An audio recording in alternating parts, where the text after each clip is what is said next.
Bien, mi querido, les invito a buscar en sus Biblias, en el libro de Romanos, en el capítulo 12, vamos a mirar en el día de hoy los versículos 3 al 5.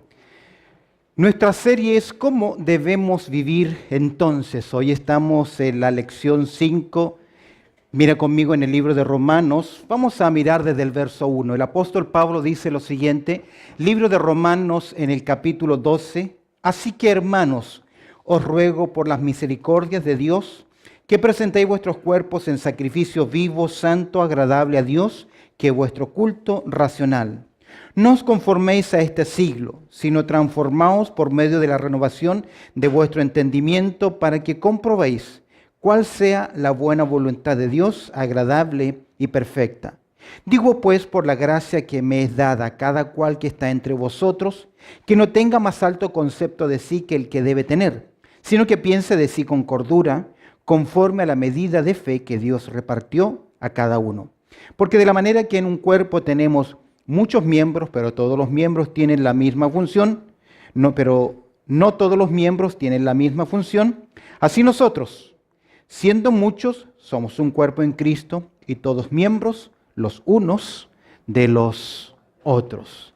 El entendimiento del creyente en el servicio. Si tú sigues conmigo en el estudio, en la hojita que hoy hemos compartido, Pablo en esta sección de Romanos capítulo 12 al capítulo 16 nos está llevando al terreno práctico de la vida cristiana.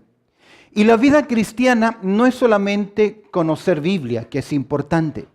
No simplemente es asistir a una iglesia, que es necesario y es un mandato de las Escrituras, sino que la vida cristiana consiste en vivir la palabra de Dios en nuestras vidas. Aplicar. Nosotros somos personas que nos encanta conocer, saber la información. Y es muy posible que en nuestras vidas tengamos mucha información, pero no tengamos un cristianismo que sea práctico, vivencial. Recuerda que vida cristiana es un estilo de vida, no es una religión, no es venir a la iglesia, no es una forma de vestirse o algunos libros que adquirimos. Tiene que ver con un estilo de vida diferente. Pablo ya nos ha enseñado algunos principios importantes a través de este capítulo 12 en adelante. Nos ha hablado de nuestra entrega a Dios que tiene que ver con la adoración, la cual debe ser práctica. Presentamos en nuestra adoración no solamente nuestro cántico, nuestros labios. Pablo nos ha dicho que presentamos nuestro cuerpo delante de Dios en adoración. Y de igual manera, cuando comprendemos la misericordia, la gracia y el acto de dedicar nuestra vida al Señor, comenzamos a comprender, a pensar de una forma diferente. Cuando comenzamos a pensar de una forma diferente es cuando comenzamos a descubrir en las Escrituras que debemos renovar nuestra forma de pensar.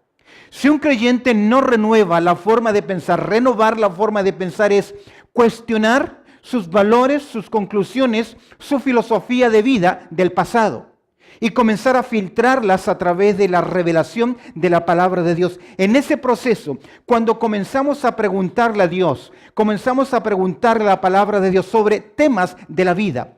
Por ejemplo, temas tan sencillos como cómo ser padres, cómo ser hijos, cómo ser buenos ciudadanos, cómo ser buenos cristianos, cómo convivir, cómo tomar decisiones. Cuando usted comienza a mirar en las Escrituras que todos estos valores están en ella, su vida debe comenzar a cambiar. De esa forma usted comienza a comprender cuál es la buena voluntad de Dios, que es agradable y también es perfecta. Comience a estar capacitado, preparado. Porque si usted no filtra sus pensamientos, sus decisiones, a través de las Escrituras, usted se convierte en un hipócrita, en aparentar cosas que realmente no lo es en su vida. Ahora el apóstol Pablo, que ya nos ha hecho pensar sobre la consagración, ya nos ha hecho pensar sobre el dedicar nuestras vidas a Dios, nos ha hecho pensar sobre la voluntad de Dios, y usted puede mirar los estudios en www.ibgd.org, la página web de la iglesia. Usted puede considerar los temas anteriores sobre la voluntad de Dios. Ahora Pablo, ya que nos ha enseñado sobre consagración, sobre nuestra vida, buscar la dirección del Señor, Pablo ahora quiere llevarnos al entendimiento del creyente en el servicio, ya que la vida cristiana debe desarrollarse en el vínculo, en la relación de una iglesia local. Mira conmigo, cada creyente debe considerar su forma de pensar al servir a Dios en la iglesia. Y esto es importante.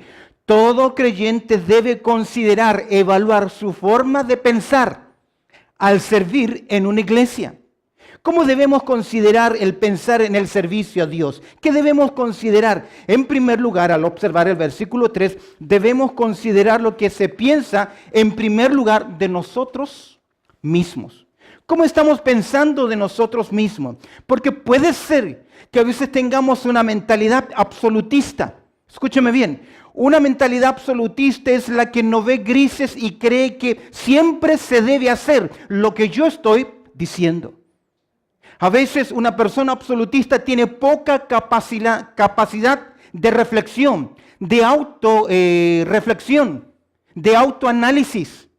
Ve los defectos de los demás y los problemas de los demás, pero es incapaz de ver su propia vida. ¿Recuerdas cuando el maestro dijo, somos tan hábiles en ver la paja en el ojo ajeno e incapaces de ver qué cosa? La propia viga en nuestros ojos. Por eso Pablo nos dice, ¿cuándo servimos al Señor? Hay algo importante que debemos considerar. ¿Qué estás pensando de ti mismo? ¿Cómo pensamos de nosotros mismos? Recuerda que el libro de Proverbios nos dice lo siguiente. Tal es el pensamiento en el corazón del hombre, tal es él. Conforme usted piensa, comienza también a actuar. Pablo nos dice, y se presenta en primer lugar como ejemplo. Mira conmigo el verso 3. Digo pues, por la gracia que me es dada.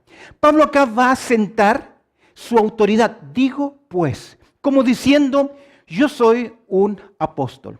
Tengo autoridad apostólica.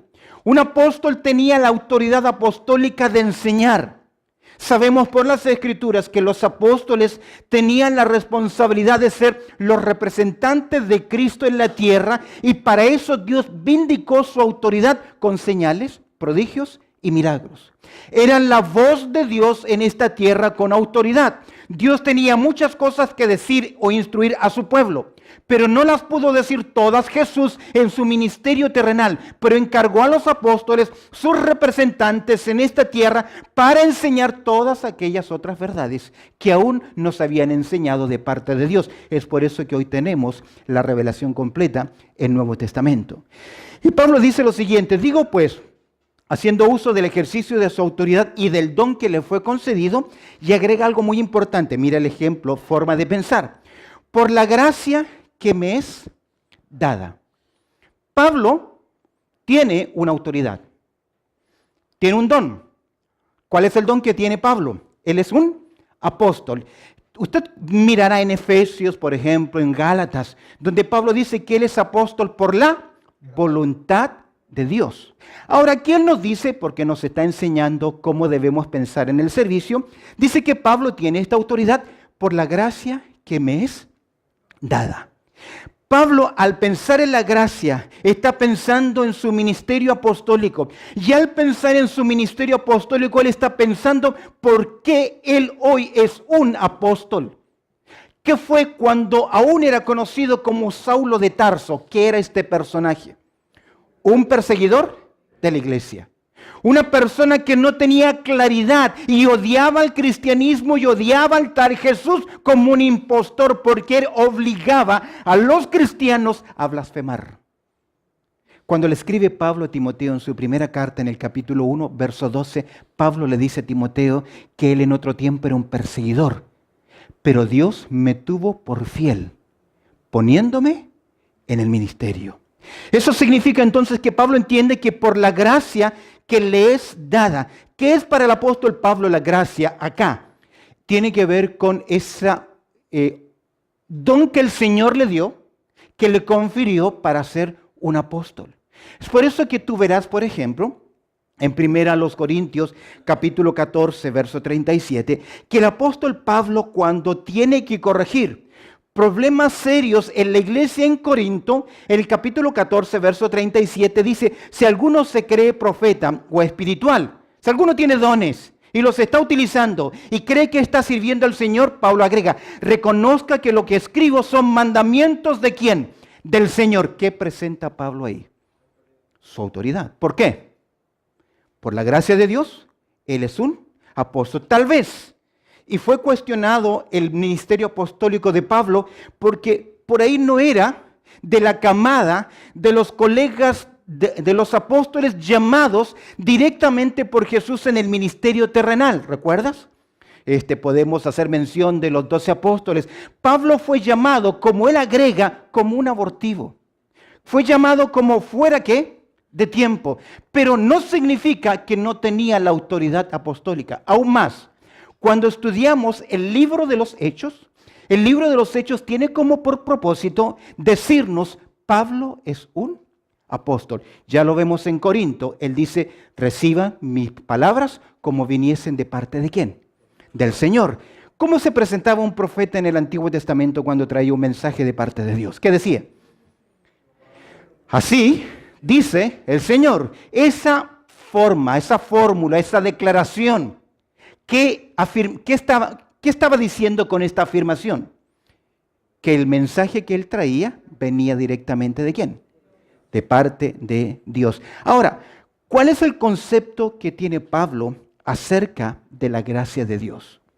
Mira conmigo, está en Romanos capítulo 1, verso 5, aquí lo puedes ver en tu apunte. ¿Y por quién recibimos la gracia y el apostolado? Pablo entiende que por la gracia de Dios ha recibido el ministerio, la salvación, el apostolado. Dice Pablo en 1 Corintios capítulo 3, verso 10, conforme a la gracia de Dios que me ha sido dada, yo como perito arquitecto puse el fundamento y otro edifica encima, pero cada uno mire cómo sobreedifica. Él dice que yo como por la gracia de Dios tuve un ministerio fundacional, soy un apóstol, tengo este ministerio. En 1 Corintios, que es el versículo lema de mi vida, en capítulo 15, verso 10, este es el versículo por el cual me presento, me identifico con él. Dice Pablo, pero por la gracia de Dios soy lo que soy. Pablo sabe que por la gracia de Dios fue elegido. ¿Quién le predicó el evangelio a Saulo de Tarso? ¿Alguien le predicó el evangelio? No, por el contrario. Saulo de Tarso, él perseguía a los cristianos y Pablo está convencido que Dios lo había llamado. Él me eligió. Pero no solamente lo eligió, sino que también el Señor lo equipó, le dio dones, le dio capacidades. Es un hombre, cuando estudiamos la vida del apóstol Pablo, increíble. La capacidad de dones que el Señor le había dado a este hombre. Pablo está convencido que por la gracia de Dios fue elegido, fue equipado y en tercer lugar también fue enviado. Y esto es algo importante en el ministerio. Debemos estar convencidos de que es Dios que nos lleva en el ministerio. Ahora, ¿qué piensas tú de la gracia de Dios? Ya sabemos lo que piensa Pablo, es un apóstol, por eso al pensar nos pone en primer lugar su ejemplo. Pablo dice, si yo soy algo, si yo tengo una autoridad, es sencillamente porque me fue concedida por medio de ¿qué? De la gracia de Dios. Ahora, definamos qué es gracia. Es un don, es un regalo que nosotros recibimos, pero que no merecemos. Por eso luchar o pelear, porque respeten por ser lo que yo soy, es mejor dar lugar a ¿qué cosa? A la gracia del Señor. Ahora, considera el pensamiento propio que debes tener. Primero hemos visto el ejemplo de Pablo. Observa conmigo ahora la extensión de la exhortación, ya que el verso 3 dice lo siguiente. Digo pues, por la gracia que me es dada, ¿a quién se lo dice? Mira la extensión de la exhortación. A cada cual que está entre vosotros. Son todos los creyentes, todos nosotros estamos capacitados por la gracia de Dios. ¿Para qué? Para servir. Ahora, ¿servimos con qué? Obviamente incluye tiempo. Porque no podemos servir si no dedicamos ¿qué? Tiempo. Incluye también nuestros talentos, nuestras capacidades, pero también incluye el tesoro que el Señor nos ha dado, dones espirituales que el Señor dio a cada creyente. Escúcheme bien, usted por lo menos tiene un don espiritual. Al hacer un estudio de los dones espirituales, oscilan entre 18 y 19 dones espirituales. Por ahí hay algunos más que son considerados como don, como el don de continencia, pero no es un don espiritual. Pero se le llama también como un don. Déjame decirte algo, por lo menos usted tiene un don. Usted es responsable de lo que el Señor le ha dado. Y un día ante Él tendrá que dar cuenta de lo que el Señor le dio a usted. El don que el Señor le ha dado. Es por eso que la enseñanza, el pensar correctamente se extiende, la exhortación a todos. Y mira algo más, el estilo de vida a practicar. ¿Qué es la exhortación? Que no tenga más alto concepto de sí que el que debe tener.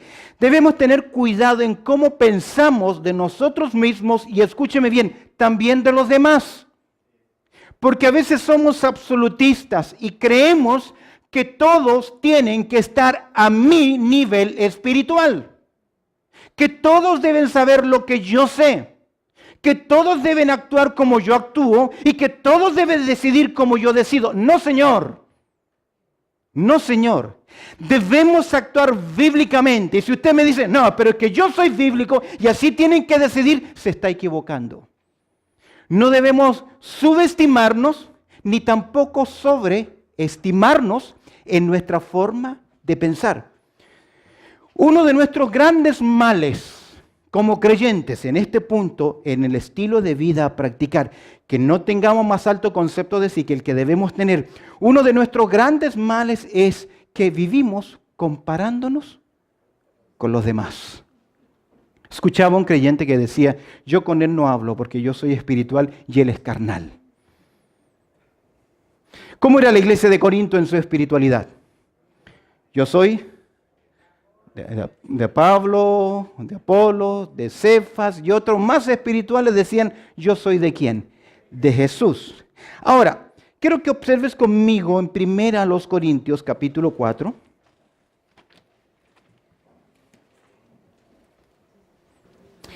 Mira el versículo 6, 1 Corintios capítulo 4, verso 6, Pablo dice lo siguiente. Pero esto, hermanos, lo he presentado como ejemplo en mí y en Apolos, por amor de vosotros, para que en nosotros aprendáis a no pensar más de lo que está escrito, no sea que por causa de uno os envanezcáis unos contra otros. Porque, mira, verso 7, ¿quién te distingue? ¿O qué tienes que no hayas recibido? Y si lo recibiste, ¿por qué te glorías como si no lo hubieras ¿qué? Recibido? ¿Qué está diciendo? ¿Qué está corrigiendo Pablo? En Corinto, soberbias.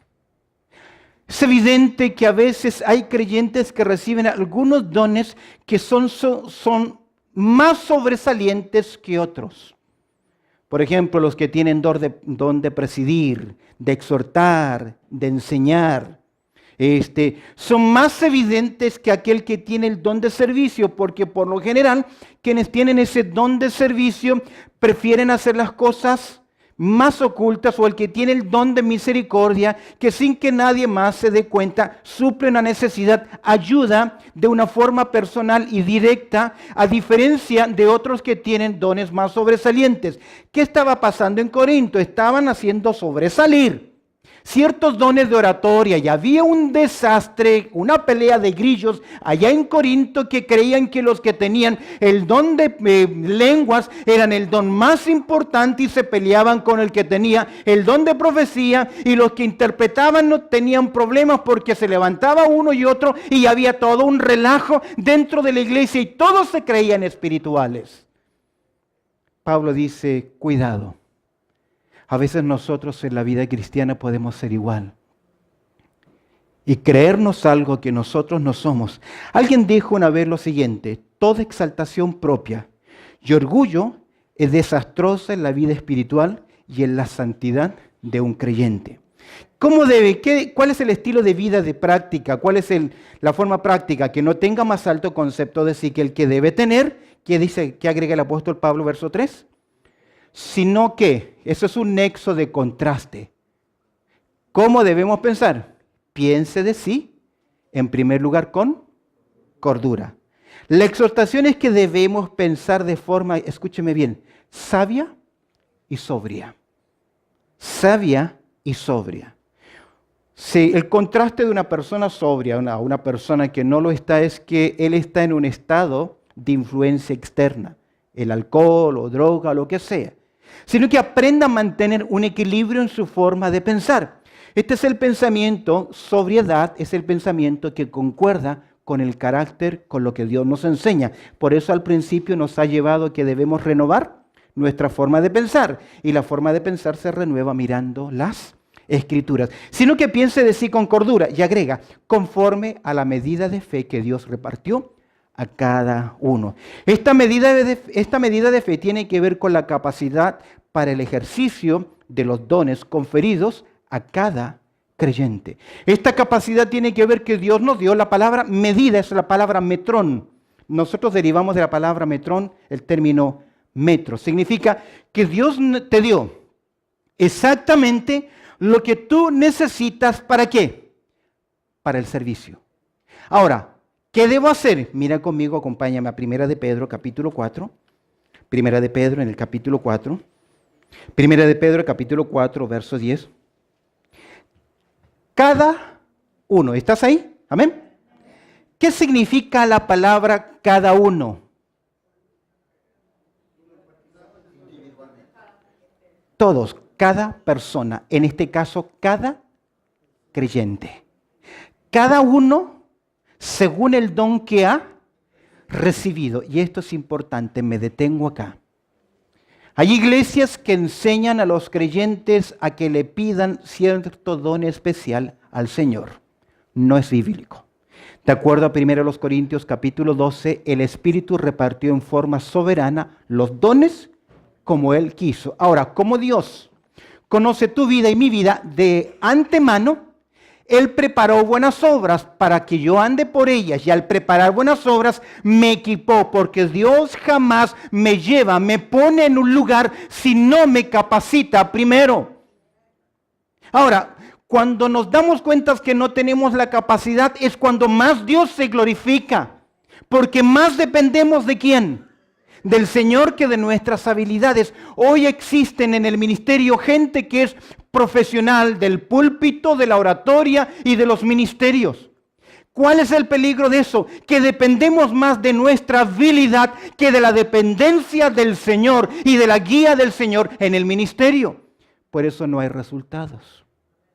Por eso el texto dice, cada uno según el don que ha recibido. Eso significa, querido hermano, hermanas, que usted me estás escuchando, aquellos que nos están oyendo o viendo a través de la página web o el canal de YouTube. Cada creyente, cada uno de nosotros tiene un don. Y usted es responsable, de acuerdo a este texto, ¿de qué? De ministrarlo a los demás, servir a los demás, ser un diácono de los demás. En el texto griego hay diferentes palabras que se traducen al castellano por servicio. Uno de ellos, el más común, es doulos, que significa un esclavo, que es aquel que rinde su voluntad ante la otra persona. Pero la palabra diacuo, diáconos, también es una palabra importante. El diácono también es un siervo. No me refiero al oficio del diácono. Jesús dice que vino no para ser servido, sino para servir. Y la palabra es diacuo. Él vino a presentar un servicio. Ahora, el diacuo, el servicio es voluntario. En el sentido que yo decido si lo hago o no. El doulos, el esclavo, no tiene ¿qué? Opción. Tiene que obedecer.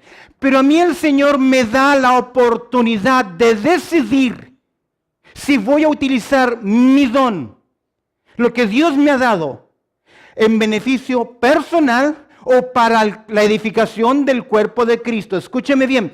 Todo don que reciben los creyentes no es para la autoedificación, la autoexaltación, la autogratificación, es para la edificación del cuerpo de Cristo. Pero un don puede ser utilizado en una forma espiritual o en una forma carnal. No el fruto del Espíritu. El fruto del Espíritu jamás te llevará a actuar carnalmente. Pero usted puede utilizar sus dones carnalmente. En 1 Corintios capítulo 13, Pablo dice, hey, mire cómo sobre edifica. Porque podemos construir ministerios con heno, paja y hojarasca.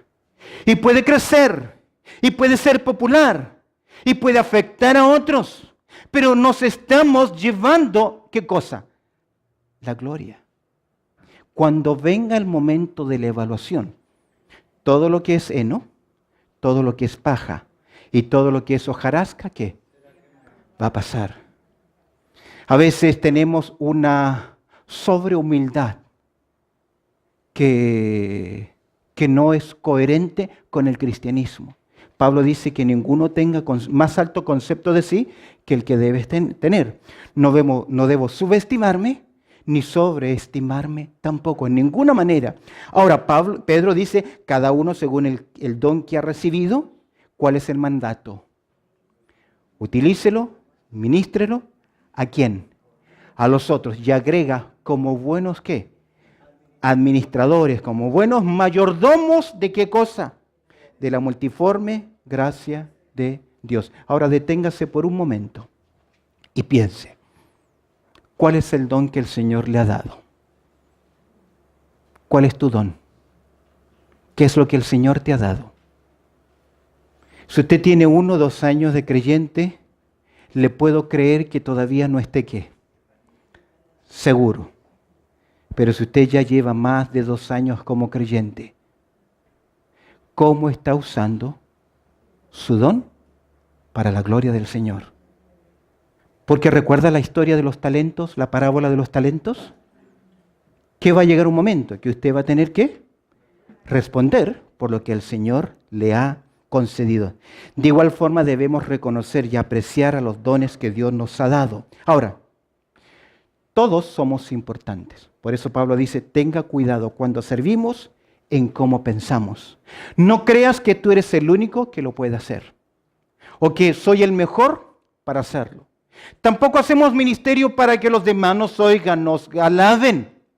Usted ministra y yo ministro. Ambos somos ¿qué? Nos edificamos de una forma u otra con los dones que el Señor nos ha dado. Vamos cada uno de nosotros edificándonos. Terminemos con este punto. Dice, cada creyente, mira esa premisa ahí, o sea, esa afirmación. Cada creyente debe considerar su forma de pensar al servir a Dios. ¿En dónde? En la obra. Ahora, ¿qué debemos considerar? ¿Qué debemos pensar rápidamente? En segundo lugar, hemos visto en primer lugar que cada creyente debe considerar lo que piensa de su propia persona, que piensas de ti. Ahora, en segundo lugar, considera lo que piensas del pueblo de Dios. En el mundo se da. Aquellos que tienen un título, profesiones, cirujanos. Usted ve que hablar con un cirujano, con un especialista, es difícil porque te cae encima la soberbia, la arrogancia, y yo sé lo que hago y usted no tiene ¿qué? Opinión. Yo después de que me operaron fui a ver al doctor que me había operado y quise hacerle una pregunta y me cortó y me dijo, no, solo eso. Y más encima le tuve que pagar como $180. Y no me dejó ni siquiera consultar. ¿Me sacó qué cosa? Su título, sus años. Yo sé que en el cristianismo los años pesan, pero deben pesar para bien y no para mal. Porque si tú miras la vida del apóstol Pablo, cada vez que él va avanzando en su vida espiritual, se considera más humilde. Cuando Juan llega casi a las finales de su ministerio, y los discípulos que él tenía, en vez de seguirle, comienzan a seguir a Jesús. Vinieron algunos y le dijeron, mira Juan, tus discípulos se están yendo ¿a quién? Con él. ¿Qué está pasando? ¿Cuál fue la declaración de Juan? Es necesario que él crezca y que yo mengüe. Gran humildad de este tremendo hombre de Dios. Déjame decirte algo de Juan Bautista, que en esta tierra no hubo un nacido de mujer tan grande como ese hombre. Jesús lo dijo. Segundo lugar, considera lo que piensas del pueblo de Dios. El pueblo de Dios es la iglesia, la cual no es una organización, sino que es un organismo. Nos organizamos para funcionar. pero es un organismo vivo, somos piedras vivas, somos un cuerpo, somos personas, somos gente que necesitamos, que funcionamos en equipo. Qué triste es que mientras nos esforzamos por cuidarnos, usted va y presenta a otra persona un problema nuestro. 2 o 3 hermanos se discuten, porque donde hay personas hay ¿qué? Problemas. Pero usted va y denuncia eso a otra persona que ni siquiera estaba presente y necesitaba saberlo. Y luego adora a Dios, habla acerca de Dios. ¿Qué es eso? No es cuidar qué cosa. No es cuidar qué cosa. Su cuerpo, su iglesia, a sus hermanos. Pablo nos dice, mira lo que nos dice Pablo, que consideremos la inmensidad del cuerpo de Cristo. Al mirar el verso 4, porque de la manera que en un cuerpo tenemos ¿qué? Muchos miembros. Al tener muchos miembros, ¿todos hacen lo mismo? No, tenemos funciones diferentes. El gran cuerpo de Cristo, todo creyente ocupa su lugar. Ese gran cuerpo de Cristo se ve reflejado en formas prácticas en cada iglesia local. Ahora, me encanta un canto que tiene Marcos Vidal. Dice, no son muchos, pero Dios los puso ahí. Algunos difíciles, otros son easy way, fácil de convivir, de relacionarnos, de hacer amistad, pero hay otras personas que son más que toscas, a veces son por trasfondos educacionales, no todos adquieren la misma educación, la misma formación o el mismo carácter. Las culturas son también diferentes, pero ahí nos puso ¿quién? El Señor, de la manera que en el cuerpo tenemos ¿qué? Muchos miembros. Ahora, la unidad del cuerpo de Cristo, verso 5. Así nosotros, siendo muchos, primero habla del cuerpo físico, ahora en verso 5, así nosotros, siendo muchos, somos ¿qué? Un cuerpo en Cristo. Esta unidad es importante y clave en el pensamiento de los cristianos. ¿Cómo pienso de mí mismo? ¿Qué pienso del cuerpo de la iglesia, del Señor? Pensar y creer que yo debo vivir cambiando a los creyentes es un problema. Mi misión no es cambiarlo a usted. Ese es trabajo ¿de quién?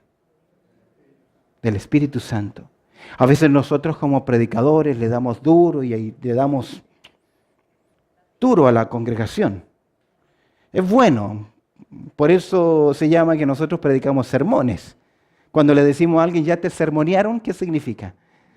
Ya te bajaron la caña. Pero por más duro que yo le dé a usted, yo no lo voy a cambiar. Yo soy responsable de conducirlo, de darle buen alimento, de darle la palabra del Señor, pero no soy responsable de su crecimiento espiritual y de los cambios. Eso es usted y Dios. Yo daré cuenta de mi administración, de mi enseñanza, de cómo le guié, cómo pude protegerle. Pero uno no puede pastorear a personas que no quieren ser pastoreadas, es imposible. ¿Qué puedo hacer cuando usted ya tomó la decisión y viene con el problema ya hecho? ¿Qué se puede hacer ahí? ¿Qué se puede hacer? Orar y seguir orando. Por eso el consejo se pide ¿cuándo? Antes. Por eso Pablo, así nosotros siendo muchos, dice Pablo, somos ¿qué cosa? Un cuerpo. ¿Recuerdas el pensamiento del Señor Jesucristo en Juan capítulo 17? Padre, así como tú y yo somos ¿qué? Uno. Así también que tu pueblo. Que ellos sean ¿qué? Uno. Hoy como iglesia estamos orando para que cuando lleguemos a una decisión, decidamos ¿qué? Como uno. Como un solo cuerpo. Que el Señor nos dé el mismo sentir. Pero para darnos el mismo sentir, yo debo ser solícito en guardar ¿qué cosa? La unidad del Espíritu. Ser sensible. Ahora, por lo tanto, es de suma importancia en la mente del creyente que tengamos una comprensión clara de la unidad del cuerpo de Cristo. Mírala en 1 Corintios capítulo 12. 1 Corintios capítulo 12.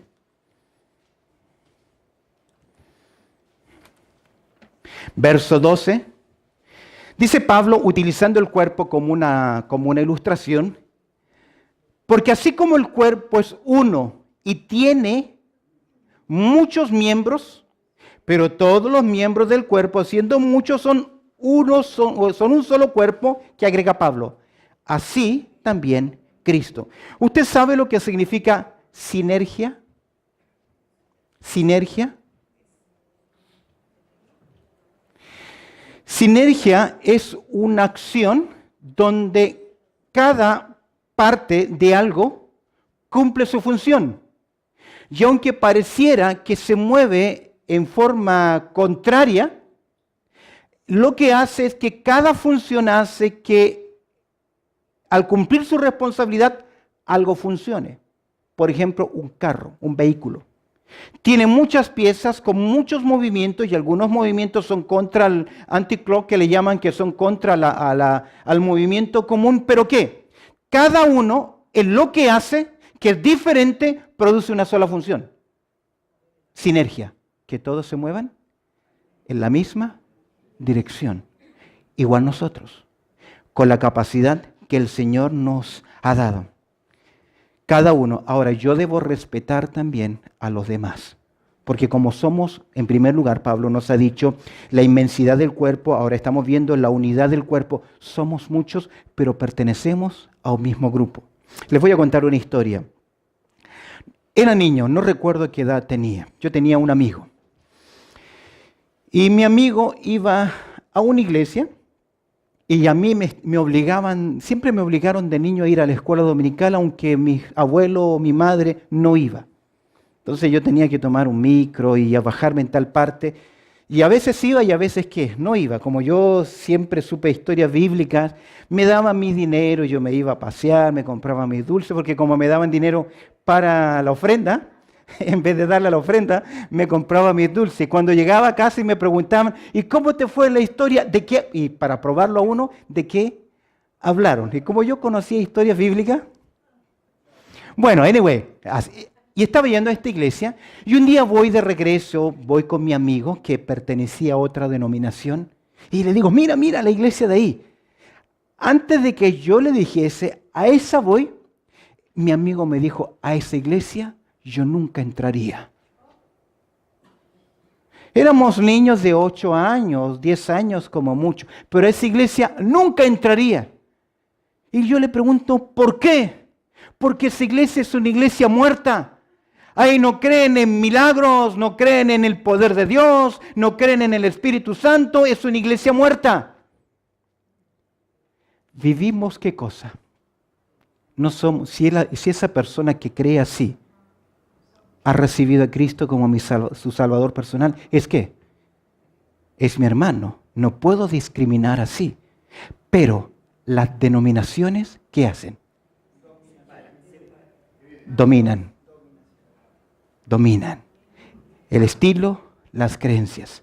Ahora, yo respeto las denominaciones porque cada iglesia debe tener su forma. Es por eso que como iglesia nosotros tenemos una confesión doctrinal. Es por eso que tenemos comunión con iglesias que tenemos la misma fe y práctica, porque no queremos tropezar. Usted no puede obligar a nuestra iglesia a creer y a practicar lo que usted cree. Para eso hay iglesias que lo hacen. Y si usted viene y está con nosotros, usted debe respetar lo que la iglesia cree. Y eso es mantener la unidad. Pero eso no significa que eres mi enemigo. Termino la historia con mi amigo. Cuando yo fundé la iglesia, mi amigo fue mi primer diácono de la iglesia bautista La Gracia de Dios en Chile. Cuando niño me dijo, no, nunca voy a entrar a esa iglesia que era ¿qué? Muerta, y se convirtió en ¿qué? En el primer diácono en la historia de eclesiástica o de ministerio. Él aprendió en el tiempo una cosa. Terminemos. La diversidad del cuerpo de Cristo. Pero todos, a pesar de que somos muchos, todos los miembros tienen, pero no todos los miembros tienen la misma función. A unos el Señor le dio una capacidad, a otros de una capacidad diferente. Todos tenemos una función diferente y finalmente letra D y todos los miembros, los unos y todos somos, a pesar de que somos diferentes, con funciones diferentes. Todos los miembros somos ¿qué? Uno. Somos miembros los unos de los otros. En otras palabras, nos necesitamos. Ahora, si usted cumple una función en el cuerpo, y usted decide ya no estar más, ¿se afecta ese cuerpo? ¿Se afecta ese cuerpo? Yo creo que sí. Queridos, a veces cuando alguien decide, yo no sirvo más, no hago más, no simplemente se daña a usted, porque usted es responsable delante de Dios, sino que también deja un asiento, un lugar vacío, que es irreemplazable. Yo sé que la obra es del Señor, pero escúcheme bien, todos nosotros cumplimos una función importante. Lo importante es saber cuál es y tener la humildad para decir, Señor, aquí yo quiero servirte. Ninguno de vosotros tenga que más alto concepto de sí que el que debe tener. Dios nos bendiga. Oramos al Señor. Bendito Padre Celestial, te damos gracias, Señor, por tu palabra y la reflexión de hoy, Señor, que nos ayudas a mirar cómo pensamos, tanto de nosotros mismos, como también del cuerpo de Cristo. Y al pensar del cuerpo de Cristo, la unidad, la diversidad, somos diferentes con funciones diferentes. Ayúdanos, Señor, a respetar, a entender, pero que yo también entienda que ocupo un lugar importante y debo honrar tu nombre sirviéndote. Te doy gracias, Señor, y te pido que tú añadas tu bendición a lo que hoy hemos reflexionado, pues oramos a través del precioso nombre de Cristo Jesús. Amén y amén.